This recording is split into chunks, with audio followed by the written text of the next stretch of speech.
Bali menjadi tujuan wisata dunia, namun tidak dipungkiri masih mengalami permasalahan yang patut ditanggulangi bersama demi pariwisata Bali yang berkelanjutan.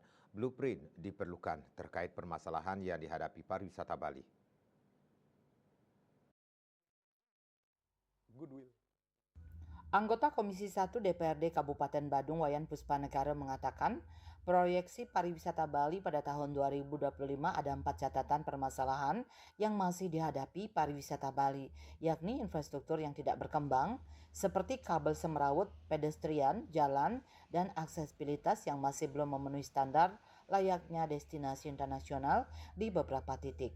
Meskipun di beberapa titik pihaknya mengapresiasi pemerintah yang sudah membangun infrastruktur, di antaranya underpass, jalan tol Bali Mandara, shortcut menuju Singaraja, dan rencana tol Gilimanuk Mangui. Permasalahan selanjutnya terkait keamanan dan kenyamanan.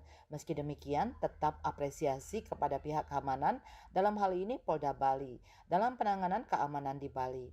Selanjutnya adalah servis atau pelayanan yang kini menurutnya mulai cenderung cuek terhadap pariwisata.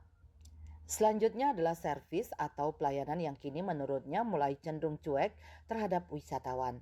Terakhir adalah lingkungan seperti permasalahan sampah, banjir, dan abrasi pantai. Untuk itu ia berharap pariwisata Bali memiliki blueprint terhadap persoalan-persoalan tersebut dalam tata cara memanajemen.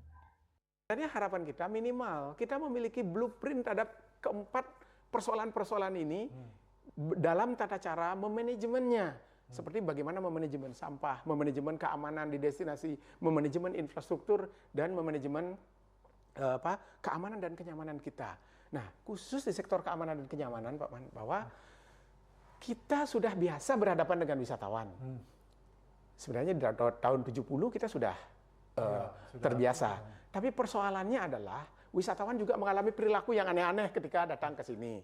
Mulai bermasalah juga mereka. Gitu. Sebelum pandemi COVID kita pernah punya tourist police atau polisi pariwisata, dan juga ada honorary police, polisi honor luar negeri. Saya kenal loh salah seorang namanya Master Stephen.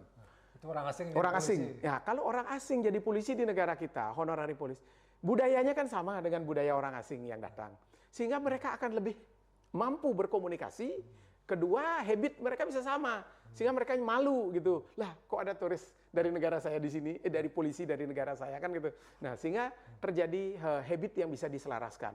Yang kedua, tourist police. Dulu ada Pak Fahmi kalau nggak salah nama beliau. Ini rajin keliling pakai kuda, kemudian naik ATV, kemudian naik roll wheel yang pakai roda. Keren, pakai dasi. Ini wisatawan merasa itu hilang ya? Itu hilang. Itu wisatawan merasa satu diamankan. Kedua dinyamankan gitu. Itu yang tidak ada. Oleh karena itu di sektor keamanan dan kenyamanan sebenarnya kami please kepada Bapak Kapolda Bali aktifkan kembali tourist police dan honorary police. Selain itu adanya pemberitaan negatif tentang pariwisata Bali, pemberitaan negatif yang masih hangat di mata publik dari Podor yang merupakan panduan perjalanan wisata di Amerika merilis di bulan November 2024 bahwa Bali adalah tidak layak dikunjungi wisatawan dunia dengan alasan overtourism, degradasi lingkungan, dan kemacetan dan sampah. Tidak hanya itu, Bali juga mendapat kabar negatif dari Australia di bulan Desember merilis wisatawan Australia di warning untuk datang ke Bali dengan alasan setelah wisatawan Australia datang ke Bali dan kembali ke Australia mengalami penyakit DBD. Kedua pemberitaan negatif tersebut kemungkinan akan dijadikan pertimbangan oleh wisatawan dunia untuk mengunjungi Bali. Indrawan, Bali TV.